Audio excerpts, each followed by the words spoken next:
Hello everyone, hope everyone's doing great. Ngasidi ay sige maphamsida mayam si puraga chachige. Maphamsigi maming sina Shrine of Remembrance kawi Melbourne gi city center da adum lay.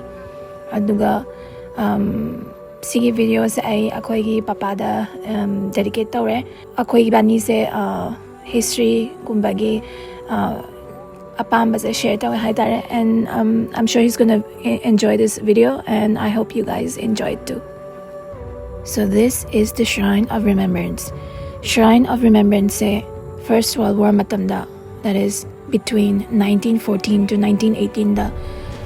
war says the sigiba soldiers, Victorian soldiers mayam do moy ningchangba oina moy da dedicate tawraga sagiba mapham neba sigise moy gi sacrifice to recognize tawraga dum moy se ningchangaga lainanaba. Ado every year adum phazana celebrate tawi mafam says the Remembrance Day kana lay.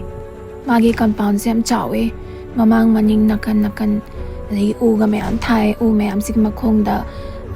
phumgiba soldier mayam gi kano su details mayam ga su tharaga thame legi asomda mayama urju su cha aga thamdoine nong matam thatteba moi ningchangbo oina aduga ada urjuna city neba Central Business District CBD and high Melbourne gi. Ado sige sa steps may am layer ga sumayna kakatlaga round sa sumset ke. First World War matamda 114,000 soldiers, Victorian soldiers sa First World War da enlist tawgi ba. Adagi 89,000 sina abroad ta serve tawgi. Aduga 19,000 missing sigi ba. Adagi moy sa ayamba na phumba khotpa se khangidre adum. Adina sige mapham sina moy gi family members to adagi do moy gi laigidraba imungi members soldiers mayam do adugi moy je ningchangna ba honor tawna ba mapham ama piba oina sagi bani ba sigise. Adagi shrine sige manungda changagana samaina presentation tawraga thame repeat adum thame mayam la aga yengba adum yanana ba adu shrine si history adagi architecture ke kas phasana utleba.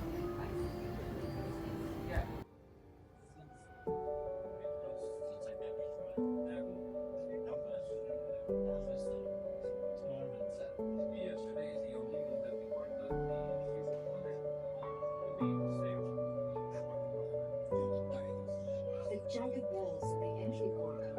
represent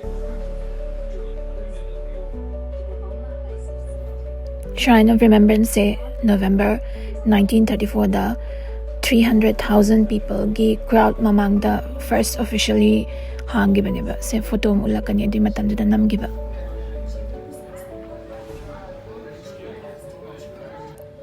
Adai di medals mayam adagi soldiers the award mayam pigiba kay kagi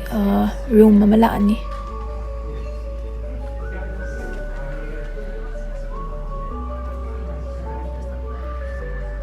Gallery of Medals kaweba.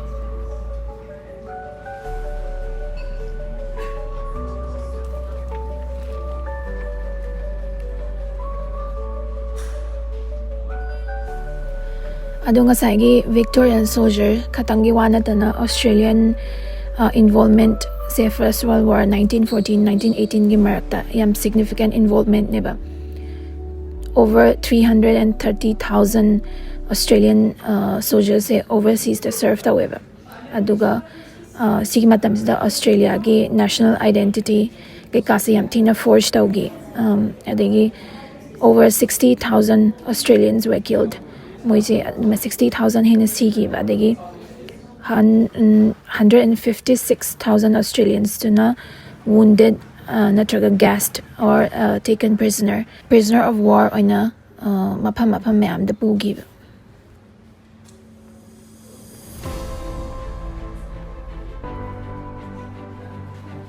Australia had the highest casualty rates, quite the highest compared to any other country in the British Empire. Manung da sum changaga photo mayam lere war gi matam da nam gi bagi aduga soldiers na adu matamda setpa sizinaramba adagi moigi medal patches kay kado aduga do frame taraga laga thammi. First World War gi short summary ama hairabada First World War, also known as the Great War, 1914 da haugibaneba kainogi Archduke Franz Ferdinand ana Austria gi do adugido magi assassination tawkraba matungda war ze haugibaneba Europe tagi, and 1914 dagi hauraga 1918 bangneba tawrise maze 4-year conflict ni aduga powers ani amana Central Powers adagi amana Allied Powers. Central Powers to yariba countries sing Germany, Austria, Hungary, Bulgaria, and the Ottoman Empire. Adagi moina khatnariba moigi opponents in Allied Powers, the Great Britain, France, Russia, Italy, Romania, Canada, Japan, aduga United States of America. Sigi matamza wars yam sathi bhara is a military technology ano balayrak padaineba, especially trench warfare sigi matamda horokaneba trench myam tawraga adudagi kaptana khotana toptaina rifles kaika sizinaraga tawbase aduga kanone yam destruction and mi sibase se yam wangeba war ze loiba matamda Allied Powers na karaba matung se casualties soldiers ka civilians ka punjalaga over 16 million people oil. Trench warfare katang natana matam sa navy fleets yam season of hore adagi kanoda planes zo makhan se fighter jets kai ka se season of hore adugi destruction gi scale se yam chawe adagi kano submarines ka use tawre. First World War da nupazu casualty rate yame mai masagi country gi yamna nationalistic oiba matamne aduga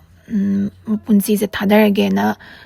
volunteer tawraba ngatane ba matamse aduga sidesda uribasina ship ki compass ne matam duga yam chawba navy fleet ki seasonaba compass manung da sum changsalaga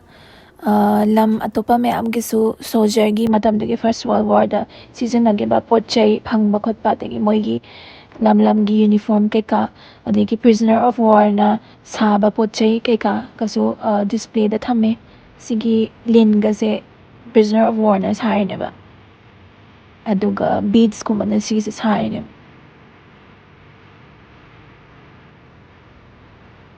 uniforms me am layer ni dagi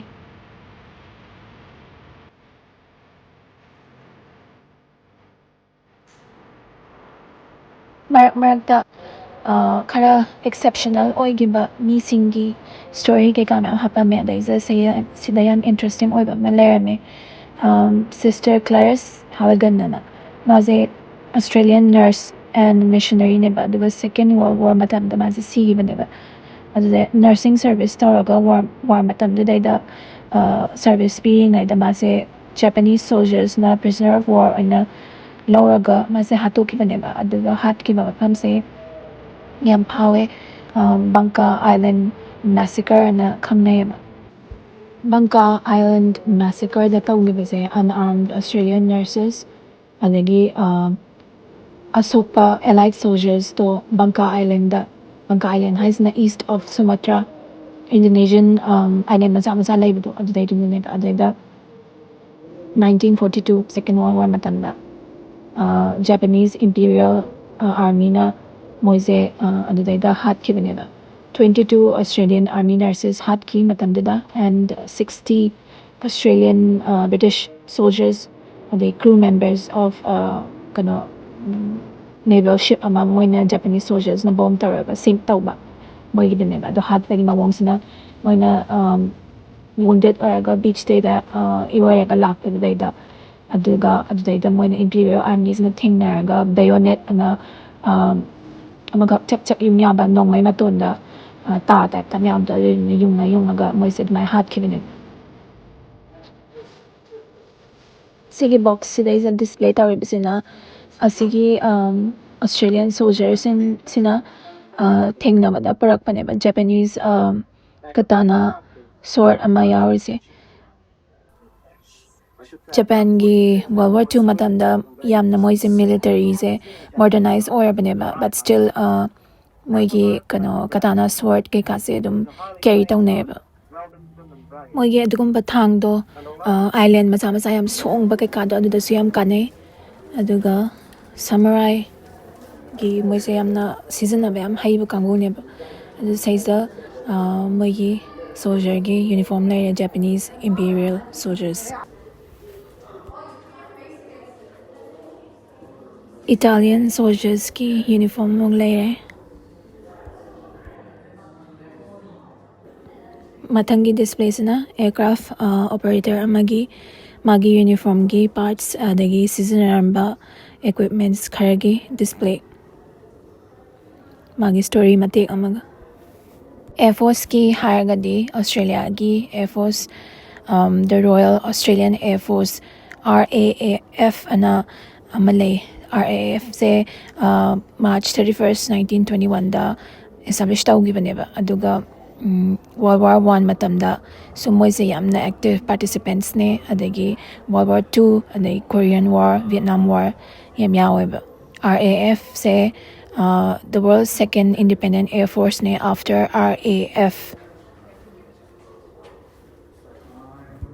RAF sena United Kingdom gi Air and Space Force oidana 1918 da establish tawgibneba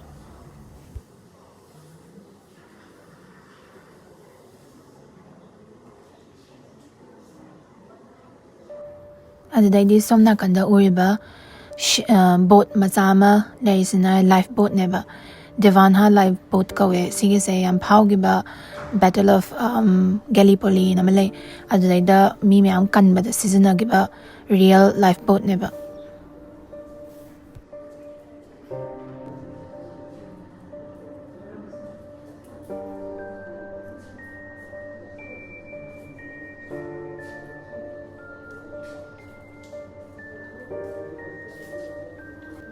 Ado, let's go back to World War I for a bit. Saysa laye World War I gi explanation matik ama. Adagi matamdudayda enlist tawbagi advertise ka tawgiba poster mayam do kitang laye sumaina. Enlist today kainaga tawrisi. The nurse ki uniform ama laysina matamduda Red Cross ki uniform ne Red Cross ki nurse mayam se World War matamda yam active oigi.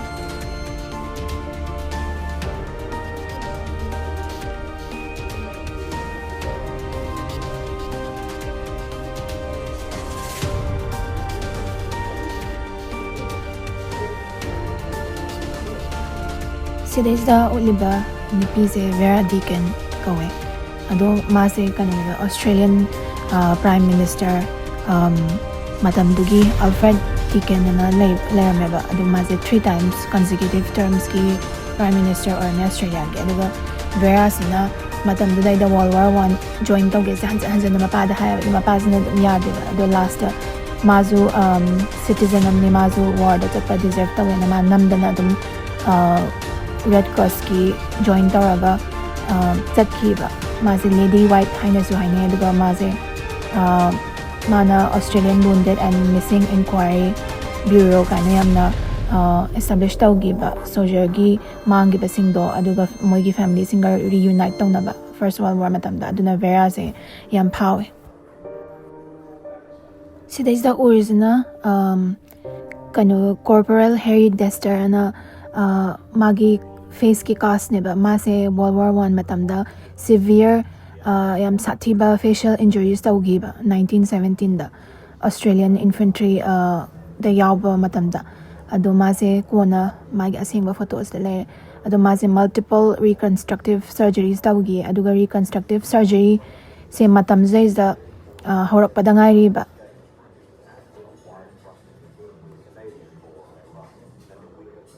aduga saisa ma khatang nate madi just one example ne saisa the legacy na matharse matamda war yauraga halakpa mayam do physical khatang nate psychological oinasu wounds mayam layeba On a lighter note, sigi sections in a taste of combat and a military food ki evolution do adugido show tawineba. Says show taw is a military canteens ta thokpa jana ba kaika order tawnaba moigi list kaika adagi recipe cards the kitchen gi thongba da changba equipment ge kasu loina display da utle.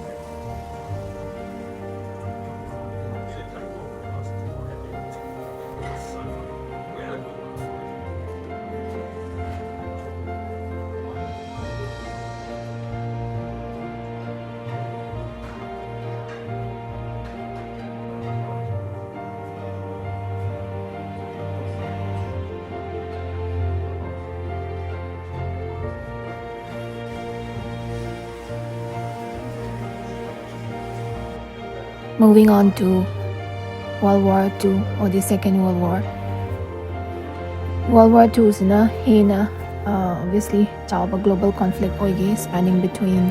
1939 to 1945. When Manipur does affect Laigi. The says involved or is Allied powers, Britain, France, Soviet Union, and the United States, Moishina Axis powers Axis powers primarily Nazi Germany, fascist Italy, and Imperial Japan. Sige in World War I sati, obviously due to military development, technology bomb higher than obviously nuclear weapons later than sige main start of the war say German invasion of Poland in 1939 the adudagi haugibaneba adagi says the key events or is the Holocaust genocide of Jews by Nazi Germany adagi the Battle of Stalingrad adagi obviously Hiroshima and Nagasaki gi bombing do moi sige ahum se key events oigi matamdugi atopa key events so moina adugido movie macha oina sige display da thame ado yengminasi tige video says the yaubase matamdugi World War II the infamous or famous hagadra mogi leaders in yaubane Adolf Hitler yaubane Adolf Hitler sina maya khamnari duni German dictator mastermind of the war haitare domase hatred of the Jews, communism, adigi Germany's economic ruin gi maram nena hainai aduga another leader Joseph Stalin sina Soviet leader gi leader ni aduga he's known as one of the most successful leaders of the war matamduda aduga another leader sina Benito Mussolini sina Italian nationalist founder of Italian fascism adema sina 1925 to 1943 rule tawbaneba aduga magi fascist thinking sina Italy say take over tawba aduga aduna masina amuk Adolf Hitler do inspire tawbaneba aduga Nazi party do adagi United Kingdom gi hargana leader matamduda Winston Churchill adagi another great leader matamdugi Franklin Roosevelt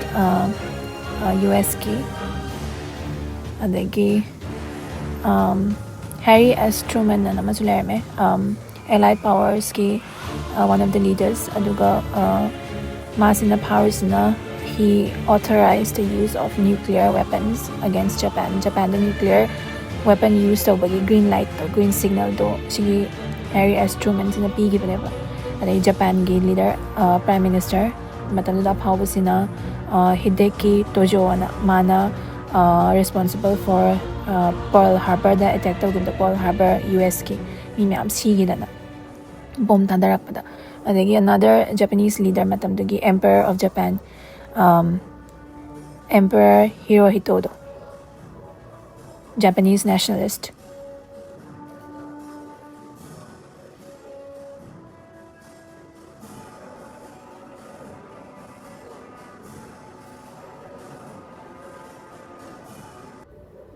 Adagi moving on sina Papua New Guinea gi history ne World War II matamda Japanese na 1942 da invade tawne ba Papua New Guinea se aduga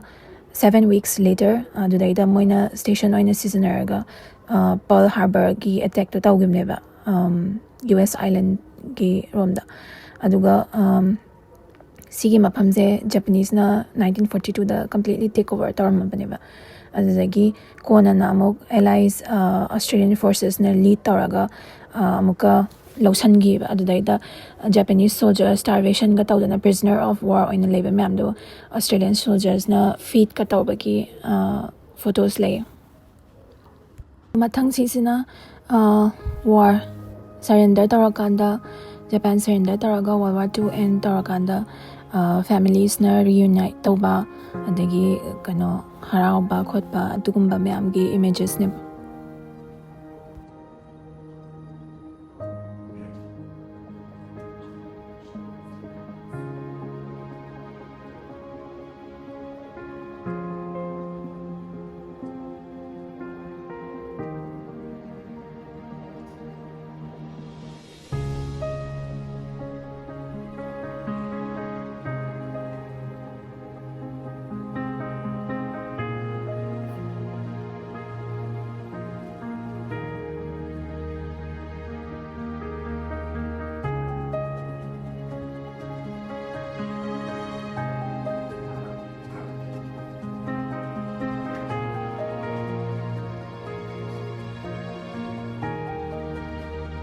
mapana mung tholakpada evening oire mai se amuk hena phajana uramme